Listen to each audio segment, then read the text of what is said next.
Assalamualaikum warahmatullahi wabarakatuh. Perkenalkan, saya Nova Ramayanti dari Lokal A1. Di sini saya akan membahas tentang organ reproduksi pada pria dan wanita. Yang pertama, saya akan membahas organ reproduksi pada pria. Apa saja organ reproduksi pada pria dan fungsinya apa saja? Organ reproduksi pada pria terbagi menjadi dua bagian, yaitu bagian internal dan bagian eksternal. Jadi, kita akan membahas dari bagian paling dalam hingga bagian paling luar. Sehingga nantinya kita tahu proses dari produksi sperma hingga pengeluarannya itu bagaimana. Nah, yang pertama yaitu testis. Testis berjumlah 2 buah atau sepasang yang berada di dalam skrotum. Fungsi dari testis yaitu pembuatan sperma. Selain pembuatan sperma, di testis juga menghasilkan hormon testosteron. Seperti apa yang saya bilang tadi, bahwa testis terdapat di dalam skrotum. Apa itu skrotum? Skrotum itu adalah wadah atau selaput yang melindungi testis, sehingga testis terjaga suhunya. Artinya, jika suhu pada testis terjaga, nanti ketika proses reproduksi sperma, maka hasilnya juga akan optimal. Kemudian bagian yang selanjutnya yaitu epididymis. Fungsi dari epididymis itu apa sih? Jadi fungsi dari epididymis yaitu tempat pematangan sperma. Jadi ingat, tadi di testis sperma dibuat. Ternyata walaupun sudah dibuat, di testis sperma itu belum matang. Matangnya di mana? Yaitu matangnya di epididymis. Nah, setelah sperma matang, lalu diapakan? Sperma berarti siap untuk dikeluarkan. Jadi, sperma yang matang nanti akan disalurkan oleh saluran yang disebut dengan vas deferens. Vas deferens ini akan menghubungkan antara epididymis dengan vesikula seminalis. Bagian yang selanjutnya yaitu vesikula seminalis. Vesikula seminalis itu merupakan tempat pembentukan cairan semen atau yang kita sebut dengan cairan mani. Nah, di vesikula seminalis ini, cairan mani akan direproduksi, akan ditambahkan zat yang merupakan sumber energi atau sumber makanan dari sperma itu sendiri. Sehingga nantinya sperma itu sendiri bisa bergerak, berjalan hingga sampai di penis. Nah, setelah dari vesikula seminalis ini, sperma itu kemana lagi sih? Setelah dari vesikula seminalis, sperma yang nantinya matang itu akan menuju kelenjar prostat. Kelenjar prostat ini biasanya dikenal dengan kelenjar kesuburan pada pria. Nah, kenapa? Karena pada kelenjar prostat ini dihasilkan cairan yang bersifat asam yang menjaga kualitas dari sperma itu sendiri. Kemudian dari kelenjar prostat turun ke kelenjar Cowper. Kelenjar Cowper ini fungsinya untuk menghasilkan mukus. Apa itu mukus? Mukus adalah lendir yang bersifat basah.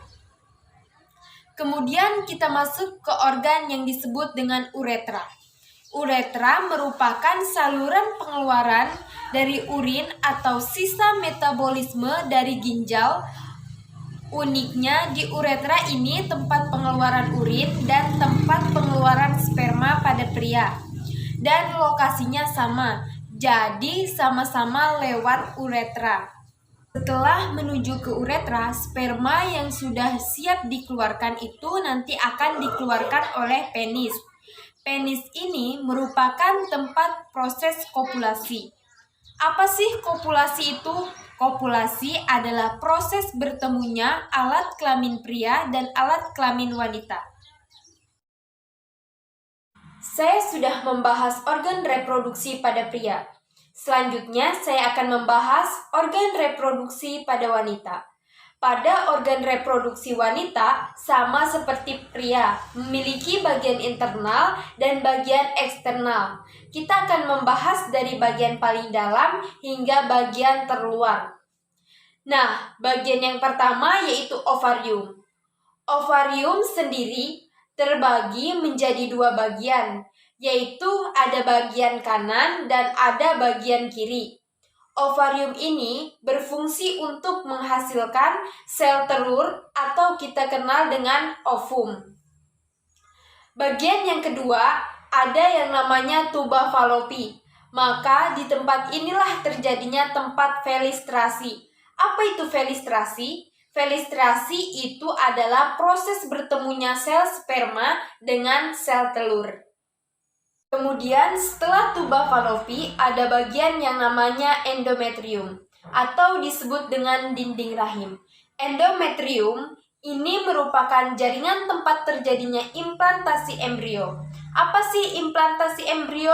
Implan artinya menempel. Tadi di tuba Fallopi terjadi felistrasi. Jika sel telur bertemu dengan sel sperma, maka dia akan membentuk embrio.